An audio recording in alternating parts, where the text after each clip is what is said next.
Now, taking our cues from the Buchanan, the Ron Paul, and the Trump movement onto the specifics of a populist strategy for libertarian change. In no particular order, except for the very first one, which has currently assumed the greatest urgency in the public mind. 1. Stop mass immigration. The waves of immigrants currently flooding the Western world have burdened it with hordes of welfare parasites, brought in terrorists, increased crime, led to the proliferation of no-go areas, and resulted in countless bad neighbors who, based on their alien upbringing, culture, and tradition, lack any understanding and appreciation of liberty and are bound to become mindless future supporters of welfare statism. No one is against immigration and immigrants per se, but immigration must be by invitation only. All immigrants must be productive people and hence be barred from all domestic welfare payments. To ensure this, they or their inviting party must place a bond with a community in which they are to settle and which is to be forfeited and lead to the immigrant's deportation should he ever become a public burden.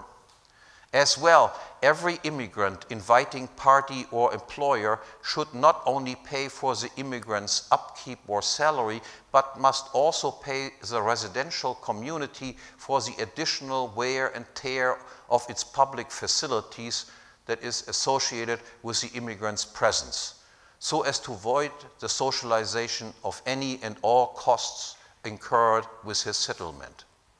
Moreover, even before the admission, every potential immigrant invitee must be carefully screened and tested not only for his productivity, but also for cultural affinity or good labor needness, with the empirically predictable result of mostly, but by no means exclusively, Western white immigrant candidates. And any known communist or socialist of any color, denomination, or country of origin must be barred from permanent settlement, unless that is the community where the potential immigrant wants to settle officially sanctions the looting of its residents' property by new foreign arrivals, which is not very likely, to say the least, even with already existing commie communities. Now, a brief message to all open border and liberalala libertarians, who will surely label this, you guessed it, as fascist. Now, in a fully privatized libertarian social order, there exists no such thing as a right to free immigration. Private property implies borders and the owner's right to exclude at will. And public property has borders as well. It is not unowned property. It is a property of domestic taxpayers and most definitely not the property of foreigners. And while it is true that the state is a criminal organization and that to entrust it with a task of border control will inevitably result in numerous injustices to both domestic residents and foreigners, it is also true that the state does something when it decides not to do anything about border control. And that under the present circumstances, if the state would not do anything about border control, that this will lead to even more and much graver injustices, in particular to the domestic citizenry, than any other policy. 2, stop attacking, killing, and bombing people in foreign countries. A main cause, even if by no means the only one, of the current invasion of Western countries by hordes of alien immigrants are the wars initiated and conducted in the Middle East and elsewhere by the United States, ruling elites and their subordinate Western puppet elites. As well, the by now seemingly normal and ubiquitous terrorist attacks in the name of Islam across the Western world are in large measure a blowback of these wars and the ensuing chaos throughout the Middle East and Northern Africa.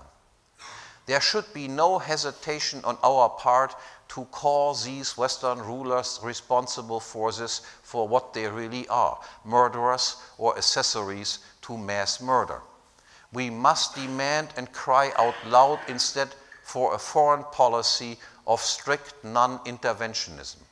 Withdraw from all international and supranational organizations such as the United Nations, NATO, and the European Union that intricate one country into the domestic affairs of another. Stop all government-to-government aid and prohibit all weapon sales to foreign states. Let it be America first, England first, Germany first, Italy first, Turkey first, and smaller Bavaria first, and Veneto first, and so forth. Each country trading with one another and no one interfering in anyone else's domestic affairs. 3, defund the ruling elites and its intellectual bodyguards. Expose and widely publicize the lavish salaries, perks, pensions, side deals, bribes, and hush monies received by the ruling elites, by the higher-ups in government and governmental bureaucracies, of Supreme Courts, central banks, secret services, and spy agencies, by politicians, parliamentarians, party leaders, political advisors, and consultants, by crony capitalists, public educrats, university presidents, provosts, and academic stars. Drive home the point that all of their shining glory and luxury is funded by money extorted from taxpayers, and consequently urge that any and all taxes be slashed. Income taxes, property taxes, sales taxes, inheritance taxes, and on and on. 4, end the Fed and all central banks. The second source of funding for the ruling elites, besides the money extorted from the public in the form of taxes, comes from the central banks. Central banks are allowed to create paper money out of thin air. This reduces the purchasing power of money and destroys the savings of average people. It does not and cannot make society as a whole richer, but it redistributes income and wealth within society. The earliest receiver of the newly created money, that is usually the ruling elites, are thereby made richer, and the later and latest receiver, that is the average citizen, are made poorer. The central bank's manipulation of interest rates is the cause of boom-bust cycles.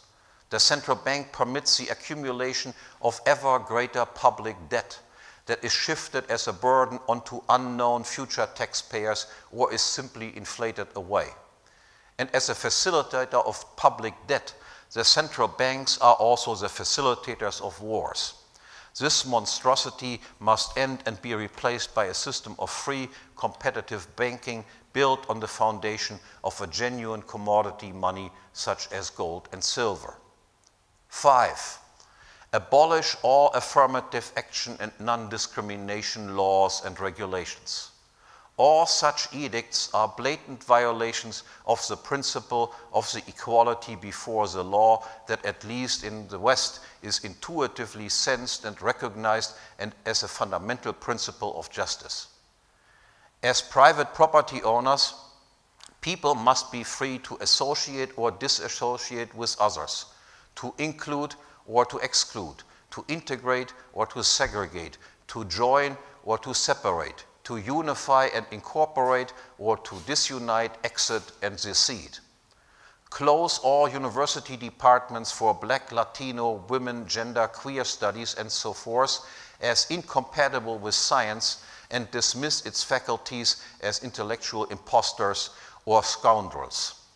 As well, demand that all affirmative action commissars, diversity and human resource officers from universities on down to schools and kindergartens be thrown out onto the street and be forced to learn some useful trade.